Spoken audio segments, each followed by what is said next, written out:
इस टाइम मैं हार्ट की पेशेंट बन चुकी हूँ, मेरा व्यवहार बर्बाद हो चुकी हूँ, मेरे पास कुछ नहीं है।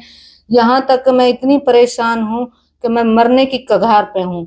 आज ना दे रही, आप भी सुन लेना, या तो मेरे मौलाना भाई पैसे दे दे, वरना मैं भी किसी दिन इस दुनिया से रुखसत हो जाऊंगी इसी हालात में, क्योंकि मुझसे ये बर्दाश्त नहीं होता। उसने मुझे धोखा दिया और झूठ बोल के मेरे से मेरा पैसा पूरा ही ले लिया। अरशद मौलाना मुझे पैसों का झूठा आश्वासन दे रहे हैं, पैसे वो मेरे दे नहीं रहे। पुलिस प्रशासन से भी, आम जनता से भी, बड़े छोटे भाई से मेरी यही अपील है, कैसे भी करके मेरी मदद की जाए, आगे आए और मेरा पैसा दिलाने का काम करें।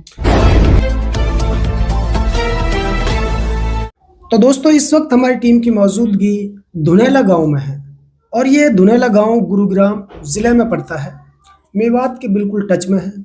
दरअसल स्क्रीन पे आज जो महिला मेरे साथ जुड़ी है, इनका नाम सबीला है और ये बहुत ही उच्च कोटि की सोशल एक्टिविस्ट थी, यानी कि एक अच्छी समाज सेवक थी।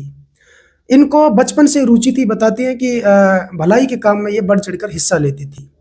जहाँ कोई गरीब होता था उनकी मदद करती थी और जिस प्रकार से भी जो गरीब दबे कुचले लोग थे उनके बीच जा कर के उनकी मदद हमेशा करती थी। और ये हिजाब में रहने वाली महिला है, ये बुर्खा पहनने वाली महिला है, हिजाब लगाकर घर से बाहर निकलने वाली महिला थी। लेकिन आज क्या मजबूरी रही है जो मीडिया के सामने इन्हें डांठा लगाकर आना पड़ा। दोस्तों, वो आपको ज़रूर बताना चाहूँगा। कुछ दिन पहले शादियों का सिलसिला मेवात में चला, जहाँ मौलाना अरशद जो कि भुबलेड़ी गांव का है और महू चोपड़ा से उन्होंने अपना काम स्टार्ट किया। पहले 6,000 रुपये वो गरीब परिवारों से लेकर उनको टूटा फूटा सामान देते थे। 6,000 रुपये के लिए उन्होंने दुनिया को मारा, लेकिन उसके बाद उन्होंने एकदम से 1 लाख और फिर 1.5 लाख रुपये लेने शुरू कर दिए। नीमला का नाम तो आपने सुना होगा, जहां शैकुल नाम का व्यक्ति जेल भी काट कर आया, जहां अरबों रुपए के लिए दुनिया को उन्होंने ठगा है। वही देखा देख उन्हीं के नक्शे कदम पर चलकर इस मौलाना अरशद की गैंग ने प्री प्लान करके महू चोपड़ा का जो एक मदरसा था वहां पे इन्होंने इस काम को अंजाम दिया और फिर धीरे धीरे करके इनका काम पूरे इलाके में फैलने लगा। इनका प्रचार प्रसार बड़ी तेजी से होने लगा। कुछ मुट्ठी पर चंद किस्म के यूट्यूबर बुलाते थे और उनसे अपना प्रचार प्रसार करवाते थे। ऐसे में दोस्तों, इनकी मुलाकात सबीला से हो जाती है फ़ोन कॉल के जरिए। सबीला एक दयालु किस्म की एक महिला है। कुछ इनके टच में कोई रिश्तेदार थे, रिलेशन में थे, जो भी थे, तो गरीब परिवार थे, उनकी शादी इनको करवानी थी। तो इसलिए ये गरीब बेटियों की शादी के वास्ते इन्होंने फ़ोन पर उनसे बातचीत की। फ़ोन पर ऐसा इनको प्रलोभन दिया, इतनी मीठी वाणी बोली इनसे कि सबीला उन्होंने अपने पास वहाँ बुला ली। अब जैसे ही सबीला जाती है तो फिर सबीला को इस तरह से वो झांसे में लेते हैं कि सबीला को विश्वास हो जाता है कि यकीनन ये जो मौलाना अरशद है ये बहुत अच्छा और नेक आदमी है और मैं क्यों ना इनके जरिए से गरीब लड़कियों की शादी कराऊं। तो सबीला दोस्तों उनके पास चली जाती है। फिर स्टेप बाय स्टेप वो सबीला को ठगना शुरू कर देते हैं। सबीला को 1 लाख, 2 लाख, 5 लाख के लिए नहीं बल्कि 50 लाख से ज़्यादा के लिए उन लोगों ने ठग लिया है। कैसे कैसे ठगा, कैसे उनके झांसे में सबीला आई, आज वो इनसे स्टेप बाय स्टेप पूछेंगे पूरे विस्तार के साथ। इस पूरे मामले का खुलासा अब मेवात आज तक के मंच से होगा। लेकिन आज एक छोटी सी अपडेट सबीला को लेकर मैं आपको देना चाहता हूं कि सबीला अभी बहुत बीमार है, इनको अटैक पड़ चुका है सिर्फ इसी गम में कि लगातार वादे पर वादे। छोटे छोटे बच्चे स्कूल जाते हैं, ठीक है, घर में कलेशबाजी भी होता है कि एक महिला से कोई 50 लाख रुपए ठग ले तो बता कौन, उसका तो जीना ही हराम हो जाता है। इनका पिता बेचारा इस गम में दुनिया से रुखसत हो चुका है। एक ऐसी दुखदाई महिला को आपसे आज मैं रूबरू करा रहा हूं। कृपया इस वीडियो को शेयर करें और मौलाना जहां भी नजर आए आप कोशिश करें कि इनके दिए गए नंबर पर उनकी सूचना दें। तो सबीला, सबसे पहले तो मेवात आज तक के इस यूट्यूब मंच में आपका स्वागत है। Thank you. सबीला, आप घबराओ नहीं, आप आराम से बिल्कुल सिंपल सरल भाषा में अपनी जो भी आपकी मेवाती भाषा उसी में आप जवाब देना। आपको किसने ठगा था और कैसे ठगा था? मुझे अरशद मौलाना ने ठगा था। कैसे मुलाकात हुई उनसे आपकी? उससे मुलाकात हुई थी, मैंने उसका सोशल मीडिया से नंबर लिया था जी। और उससे जब मेरी फोन पे बात हुई तो मैंने उसे सारी बात को पूछा कि ये सब क्या है। सबीला, आपको सोशल मीडिया के माध्यम से मौलाना अरशद के बारे में जानकारी मिली, जी फिर आपने वहां से नंबर लेकर के उसको फोन किया, जी। तो फिर कैसे, क्या बात करी थी उसने आपसे? उसने ये बात किया कि हम ऐसे नहीं है जो लूटपाट कर रहे हैं, हमारे साथ पुलिस प्रशासन भी काम कर रही है, बड़े छोटे लोग भी हैं, मीडिया भी है, हम ये काम गलत नहीं कर रहे, अच्छा काम है। कोई भी गरीब आदमी है, किसी की हेल्प हो जाए तो आप हमारे पास उसे ले आए। और मैंने उनसे पूछा कि आप पैसे लेते हो या फ्री में शादियां करते हैं, तो वो बोले 1,10,000 रुपये यहाँ हम जमा करते हैं अपने पास में। अच्छा। और उसे एक मोटरसाइकिल स्प्लेंडर और फुल सेट सामान देते हैं, 21,00,000 उसे कन्यादान देते हैं हम। अच्छा, ऐसे केक बुला लिया था हाँ, आपको? ऐसे बुला दिए। तो मैंने उसके पास पैसे कुछ जमा करे थे, 2-4 फाइल जैसे दिवाई थी गरीब लोगों की, जी तो उसने उनका सामान उठवा दिया। जी और सामान उठवा दिया तो मुझे विश्वास होगा अच्छा काम हो रहे, लोग भी उससे संतुष्ट हो गए। जहां वो सामान गया तो जी। वहां से कुछ फाइलें और मिली, नूई नूई में मैंने इसे 32-36 फाइलें फार्म जमा कर दिए। जी।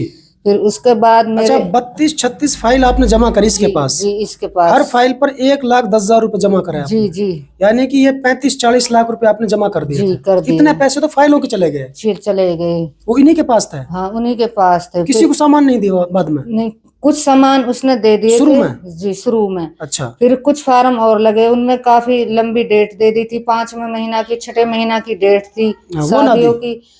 फिर उसके बाद ये बोला मेरे से, आखिर सबीला मैंने कहीं 1.5 करोड़ की जमीन ली है अच्छा। और जमीन में आज मुझे पैसे की जरूरत है, रजिस्ट्री करानी है, मुझे 20-30 लाख रुपए चाहिए अभी। अच्छा। तो मैंने इससे कहा कि इतने तो मेरे पास नहीं है पैसे। हाँ। तो उसे पता थी कि सबीला ठीक ठाक घर से है और जी। हो जाएगा इतना। जी। फिर कोई जिम्मेदार है जो उसमें, वो बोले कि 4 दिन के लिए या 1 दिन के लिए इसे पैसे दे दो, अच्छा। हम आपके पैसे दिला देंगे। अच्छा, तो मैंने ठीक है आप दिला तो दोगे। जिम्मेदार कौन कौन थे? जिम्मेदार इलियास है उसमें, जी। और टटलो चोपड़ा वाला अरशद है उसमें, जी। और इसमें शकील भी है, बुबल हेड़ी को इसका भतीजो है, जी। और नासिर पत्रकार को भी इस चीज को पता है, जी। और जो नायब भाई है उसे भी पता है, राशिद भाई को भी पता, अन्य और मौलाना है जिसे मैं चेहरे से जानती हूँ, नाम से नहीं जानती, जी। जी। जिनने कहा था ठीक है उनसे जिम्मेदारी ले, तो हाँ। पैसे दे दिए मैंने इसे।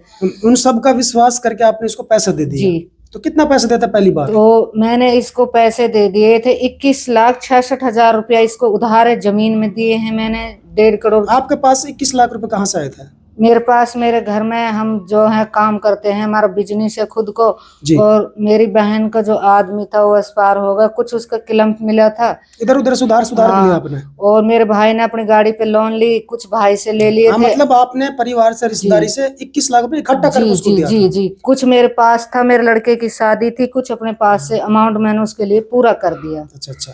तो उसके बाद शादी के पैसे सब उसको दे दिए? शादी, इनके फॉर्म के पैसे भी थे, उधार भी थे, सब कुछ उसे दे दिया। फिर भी उसने बोला कि जेवर, उसने फिर 5 लाख रुपए मांगे, तो मैंने उसे मना कर दिया जी। कि मेरे पास अब पैसे नहीं है, मेरे लड़के की शादी के 15 दिन रह गए। फिर फोन आता है अरशद टटले चोपड़ा वाले को, जी। अब मैं जवाबदारी ले रहा हूँ, तू 5 लाख रुपया दे दे। मैंने कि मेरे पास जेवर बचा, उसने कही दे दे, मैं दिवाऊंगा आपके पैसे। जी। वो 5 लाख भी मैंने अपना जेवर भी धर कर दे दिए, कोई ना इसकी इज्जत बच जाए, जी।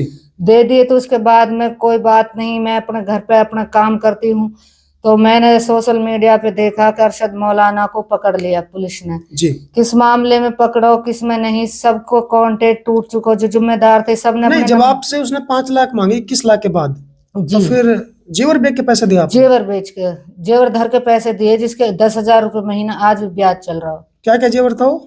मेरे एक सोने की चैन थी, सोने की चूड़ी, गुलीबंद और एक हंसली धर दी थी मैंने। अच्छा अच्छा। और उसकी रसीद भी उसे व्हाट्सएप डाल दिए मैंने। अच्छा अच्छा, वो पैसे भी ले गया? जी। यानी कि 26 लाख नगद ले लिया आपसे? जी जी। इसके बाद भी कोई पैसा लिया? उसके बाद पैसा नहीं लिया। उसके बाद वो पकड़ा गया? पकड़ा गया। फिर आपका पैसा आज तक नहीं मिला? नहीं मिला। मैंने सुना है कि ये 26 लाख रुपए तो आपने घर से दे दिए? जी, घर से उधार दिए थे। ठीक, उधार दे दिए। लेकिन इसके अलावा जो फाइल आपने गरीबों की लगाई थी वहां पे, जी, मतलब 1,10,000 रुपए उसको दिलवाए थे, जी, वो पैसे वो खा गया? वो पैसे वो जेल के अंदर चला गया तो उसकी वो उससे मेरा कांटेक्ट टूट गया। जो उसके साथ काम कर रहे उससे भी मेरे सब ने अपने नंबर बंद हाँ, कर उनकी लिए। टीम पूरी बिखर तो गई। कुल मिला के मेरा किसी से कोई कांटेक्ट हुआ नहीं। जी जी। तो मैं बहुत हाल बेहाल होगी, घबरा गई। तो आपको बीच में महसूस नहीं हो जब इतना पैसा आपसे ठग ले, भाई ये लोग फ्रॉड है, मैं इनके साथ नहीं है, ये सब महसूस नहीं होना दिया। जिम्मेदार लोगों ने नहीं बताया, सब इसकी दावेदारी कर रहे। जो नासिर पत्रकार हैं वो भी गारंटी ले रहे थे जी जी, जिसका प्रूफ अगर चाहिए तो मैं दे भी दूंगी जी। तो सबने जवाबदारी ली थी। अब सबने कांटेक्ट तोड़ लिया उसके बाद। जी। तो मैंने सुना है कि आपने जिनकी फाइल जमा कराई जी। थी वो लोग सारे आपके घर पे आ गए थे दबाव में, हमारे पैसे दे। जी ये जेल चला गया था। जी। तो आपने उन सब लोगों के पैसे अपनी कोई जमीन बेचकर उनको चुकाया है? जी, मैंने जमीन बेची थी। मेरी धुनाला में प्लॉट थी वो भी बेच दी मैंने। नूह में मेरी जमीन थी मैंने वो भी बेच दी। और जब लोगों गरीबों के पैसे मैंने लौटाए हैं एफिडेविट पे। जी। तो अरशद मौलाना से मेरे को जिनको आपने पैसे लौटाए जमीन बेचकर, जी जी, उनसे एफिडेविट लिया आपने? एफिडेविट सबूत के तौर पर? हाँ जी। ठीक है। तो टोटल कितने पैसे आपने चुकाए थे लोगों का?